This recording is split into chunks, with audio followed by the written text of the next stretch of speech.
Assalamualaikum warahmatullahi wabarakatuh. Waalaikumsalam warahmatullahi wabarakatuh. Terima kasih Bang Matnur.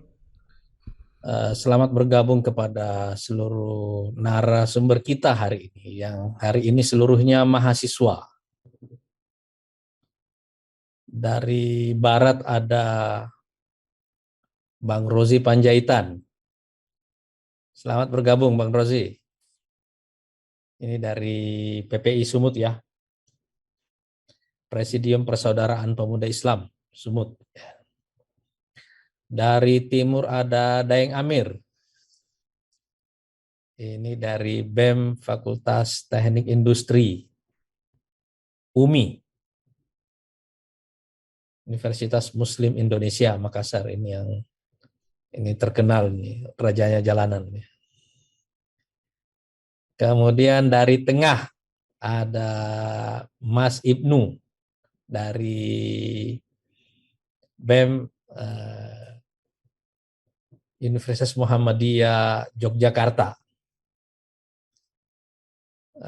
Saya perlu menegaskan dari awal karena ketiga narasumber kita dari teman-teman BEM pada sore hari ini seluruhnya dari universitas swasta. Nah, ini karena kelihatannya yang negeri masih menghindar untuk bicara. Saya dapat laporan dari tim media center katanya yang negeri ini masih menghindar untuk bicara. Saya bilang dalam hal demo tidak ada strata, negeri dan swasta itu sama semuanya. Karena dua-duanya ini mewakili eh, periode emosi dari zaman tertentu gitu ya. Dan itu yang ingin kita bicarakan pada sore hari ini. Menurut saya demo 11 April yang lalu dan ini yang masih akan berlanjut nanti 21 April ya rencananya ya. Kan ada Ini demo hari ini, juga ada demo Ketum di daerah, setidaknya di Lampung, di Sumatera, di uh, Jakarta, Jawa Tengah, Semarang, ada jadi di ini Medan lanjut hari terus ini ya. juga.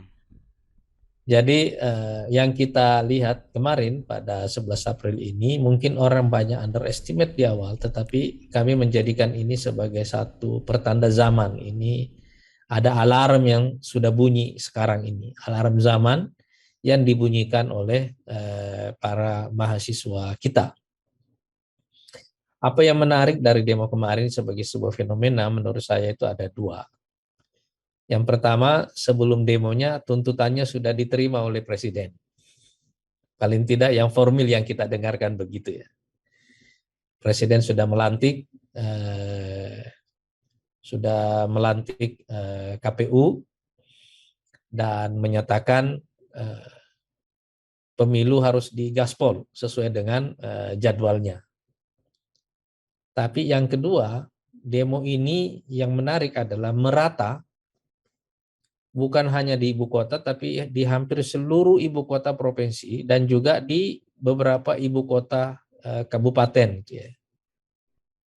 Bahkan saya dapat berita di kampung saya sendiri di Bone, di Sulsel, teman-teman mahasiswa menduduki DPRD Kabupaten Bone. Gitu.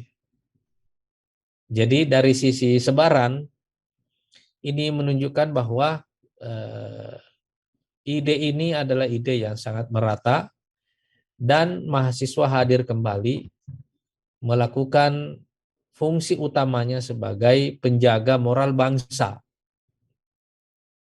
Di setiap tikungan politik dalam sejarah Indonesia tahun 66, tahun 98, kita selalu menyaksikan hadirnya anak-anak muda, para mahasiswa sebagai pelopor yang selalu membunyikan bahwa ada bahaya yang sedang terjadi dan karena itu seluruh pihak perlu diberi peringatan untuk itu. Kira-kira fenomena ini yang kita tangkap pada 11 April kemarin dan kelihatannya fenomena ini akan terus berlanjut. Kelihatannya bisa hampir setiap hari, tapi yang sudah kita dengarkan ini rencananya nanti 21 April dan saya tidak tahu kenapa ini dicocokin gitu ya.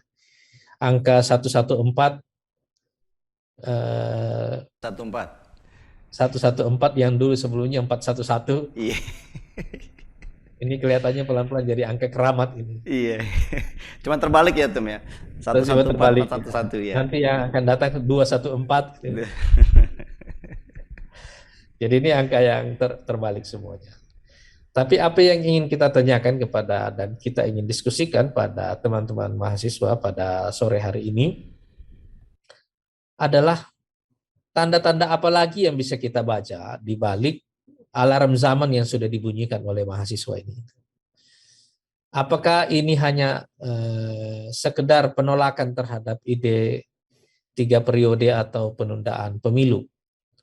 Atau ada isu lain yang jauh lebih besar daripada sekedar isu itu, yang sebenarnya akan mengantarkan kita pada satu kesimpulan bahwa ini bukan persoalan tentang perpanjangan pemilu, penundaan pemilu atau perpanjangan masa jabatan menjadi 3 periode, tetapi ini bisa berarti penolakan kepada keseluruhan eksistensi kepemimpinan nasional disebabkan oleh krisis yang ada. Nah, tanda-tanda ini yang ingin kita dengarkan dari teman-teman mahasiswa. Sebab misalnya, apakah gerakan ini akan berhenti kalau misalnya secara tegas misalnya istana menyatakan bahwa tidak akan ada penundaan pemilu dan tidak akan ada usaha melakukan perubahan konstitusi untuk memperpanjang jabatan presiden. Apakah ada tema lain di luar tema itu yang perlu kita ketahui, yang perlu kita diskusikan? Kira-kira itu alasan kenapa kita mengundang teman-teman mahasiswa, para pimpinan BEM yang sekarang kita hadirkan di Gelora Talks ini. Mudah-mudahan sekali lagi dialog kita sore hari ini insya Allah akan mencerahkan masyarakat kita semuanya. Saya juga tahu bahwa mungkin banyak PEM yang agak sensitif kalau diundang oleh partai politik. Tapi bagi kami seharusnya kita bisa melampaui persoalan itu, masuk kepada kesadaran bersama bahwa pada akhirnya yang kita perjuangkan adalah tema yang sama, tapi teman-teman mahasiswa atau kampus selama ini melakukan fungsi sebagai penjaga moral bangsa, dan karena itu kemunculan mereka ke publik dalam skala yang masif seperti sekarang ini, mungkin tidak di satu titik tapi merata di semua titik, itu menunjukkan bahwa ada masalah yang sedang terjadi. Kira-kira itu teman-teman sekalian, saya ingin mengucapkan terima kasih atas kesediaannya untuk bergabung di acara Gelora Talk sore hari ini. Mudah-mudahan sekali lagi dialog kita bisa mencerahkan masyarakat kita di seluruh Indonesia. Assalamualaikum warahmatullahi wabarakatuh. Ini artinya karena temanya adalah tema yang lebih besar. Ini kan tema tentang krisis ekonomi, inflasi, harga-harga naik, pajak naik, dan kita tidak tahu apakah pemerintah masih akan terus kuat bayar utang, karena utangnya juga naik terus gitu. Tapi kita melihat, ini yang saya mau tanyakan gitu ya, bahwa seperti di awal pandemi dulu saya selalu mengatakan bahwa krisis ini akan panjang atau berlarut karena ini krisis yang bersifat sistemik. Awalnya adalah pandemi, dan setelah pandemi ini akan ada krisis ekonomi. Setelah krisis ekonomi akan ada krisis sosial, dan setelah krisis sosial akan ada krisis politik. Jadi kira-kira itu 4 rute yang akan dilewati oleh krisis ini. Apakah kita bisa mengatakan bahwa gerakan mahasiswa sekarang ini menandai ini yang kita maksud dengan alarm zaman ini? Masuknya kita kepada etape ketiga dari krisis berlarut yang akan kita hadapi ini. Setelah pandemi 2 tahun, kemudian krisis ekonomi yang mencekik, dan sekarang kita mulai masuk di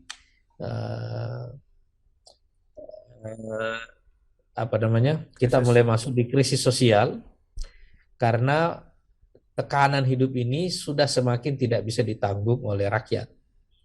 Keadaan ini diperparah oleh adanya perang di Ukraina ya, mempercepat lagi kenaikan harga-harga terutama pangan, walaupun tidak langsung ke kita, tapi sebenarnya nanti secara indirect tetap kita akan sampai ke kita. Sekarang kita melihat setelah perang di Ukraina, ini sudah berapa rezim yang jatuh. Ada Sri Lanka, ada Ada Perdana Pakistan. Menteri Pakistan sudah turun, sudah jatuh. Di Yaman juga sudah turun, Abdul Hadi. Hmm. Dan sekarang kelihatannya Sri Lanka on the way karena kelihatannya akan gagal bayar juga ini gitu ya. Dan kita tidak tahu ini yang saya maksud dengan kerusuhan apa namanya, ancaman revolusi sosial yang akan terjadi di semua negara akibat dampak ekonomi, baik oleh pandemi maupun oleh perang yang sekarang sedang terjadi. Yang saya mau tanyakan kepada teman-teman mahasiswa ini, terlepas apakah kesadaran ini ada atau tidak, bisakah kita mengatakan bahwa pergerakan mahasiswa sekarang ini mewakili satu pergolakan sosial atau revolusi sosial yang sedang akan terjadi yang disebabkan oleh ini pandemi yang berlanjut dan kemudian krisis ekonomi. Saya ingin mengucapkan terima kasih kepada 3 narasumber kita, teman-teman dari BEM, ini dari Daeng Amir dari UMI, ada Mas Ibnu dari Jogja, Muhammadiyah, Universitas Muhammadiyah, dan ada Bang Rozi ini dari PPI Sumut ya. Ada dalam closing statement ini saya ingin menggarisbawahi beberapa hal. Yang pertama, saya kira sudah saatnya pemerintah menjauhi pendekatan security yang berlebihan dalam membaca gerakan mahasiswa. Biasanya pendekatan security selalu membaca gerakan mahasiswa dalam perspektif wayang, siapa dalangnya. Ini poin yang penting saya tekankan karena apa yang disuarakan oleh mahasiswa ini pada dasarnya memang ini adalah bukan sekedar isu tentang penundaan pemilu, menolak penundaan pemilu atau perpanjangan masa jabatan presiden menjadi 3 periode, tapi lebih dari itu sebenarnya ini suara emak-emak di rumah ini. Ini suara ibu rumah tangga yang suara ibu-ibu, suara orang-orang di masyarakat bawah yang mengalami himpitan hidup yang semakin berat akibat krisis ekonomi yang kita hadapi paling tidak dalam 2 tahun terakhir ini. Nah, karena itu kita tidak melihat ada satu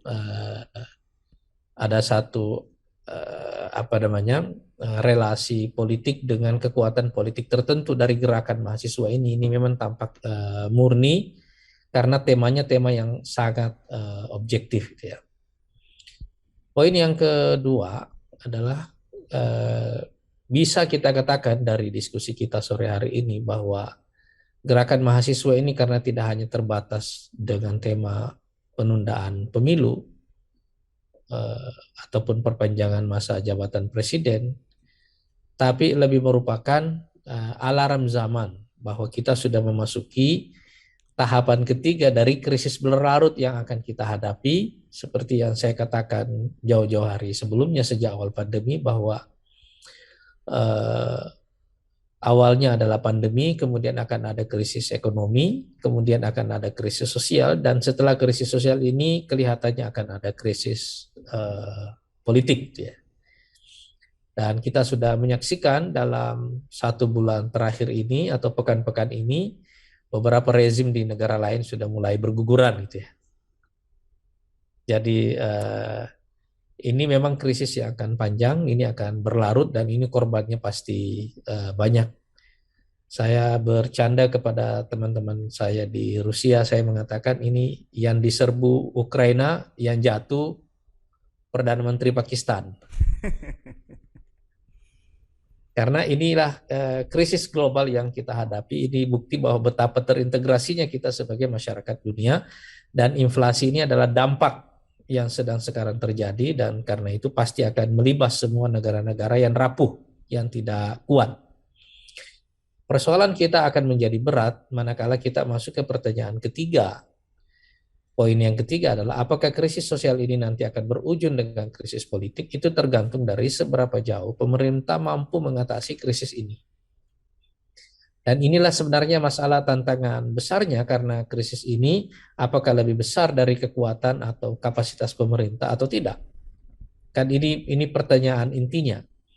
Saya kira pergerakan mahasiswa sekarang ini akan sangat berbeda dengan pergerakan mahasiswa tahun 98. Pada dasarnya tahun 98 itu gerakan mahasiswa atau reformasi itu merupakan bagian dari proses demokratisasi global di seluruh dunia. Itu bagian dari yang disebut dengan revolusi demokrasi di seluruh dunia, menyusul runtuhnya Uni Soviet. Jadi sebenarnya krisis moneter yang terjadi tahun 98 itu tidak murni, itu krisis yang di-create. Secara real, sektor real kita sebenarnya itu tidak buruk. Karena pembangunan yang dilakukan oleh Orde Baru sebenarnya sangat bagus. Dan itu yang menjelaskan mengapa korporasi yang bangkrut pada krisis tahun 98 dengan cepat bisa bangkit kembali setelah itu loh.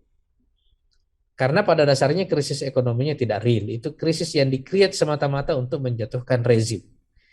Kalau krisis yang sekarang ini terjadi, ini adalah krisis yang real dalam pengertian ini tantangan bagi seluruh masyarakat dunia. Tidak ada hubungannya dengan menjatuhkan rezim atau tidak, tetapi krisis ini adalah krisis yang berlarut, yang dimulai dengan pandemi, dilanjutkan dengan krisis ekonomi karena itu menghentikan pergerakan ekonomi kita.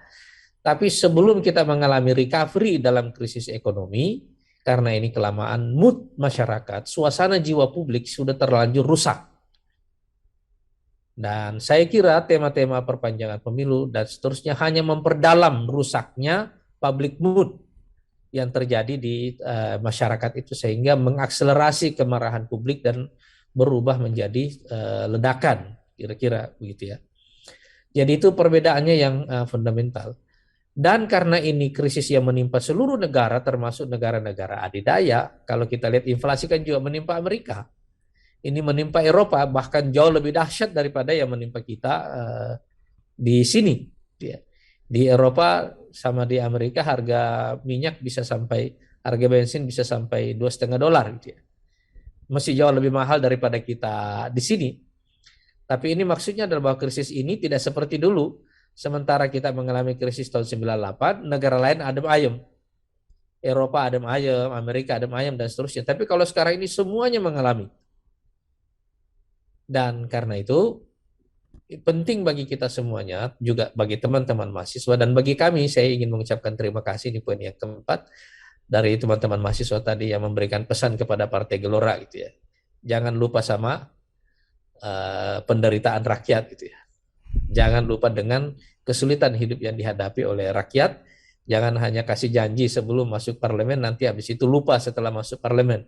Ini pesan moral yang sangat kuat bagi Partai Gelora, dan insya Allah ini akan, Bang Rozi akan kita ingat pesan ini dengan baik insya Allah gitu ya.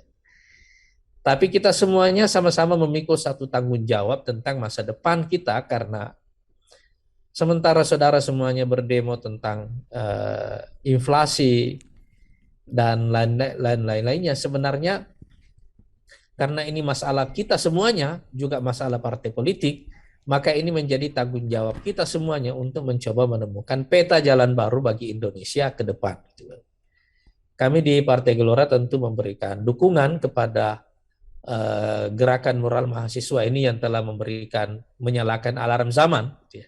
Kami memberikan dukungan moral sepenuhnya kepada teman-teman mahasiswa. Saya juga dulu aktivis, saya juga dulu turun ke jalan, sama seperti host kita sore ini, Bang Matnur juga dulu turun ke jalan. Semua kita punya pengalaman panjang di jalanan. Tapi saya ingin juga berpesan kepada teman-teman mahasiswa, jaga nafas, karena ini akan panjang. Dan yang kedua, fokus kepada tujuan yang mulia, yang membuat kita ini semuanya turun ke jalan. Mudah-mudahan dialog kita sore ini akan akan mengilhami kita semuanya untuk menemukan peta jalan terbaik bagi bangsa kita ke depan insya Allah. Assalamualaikum warahmatullahi wabarakatuh.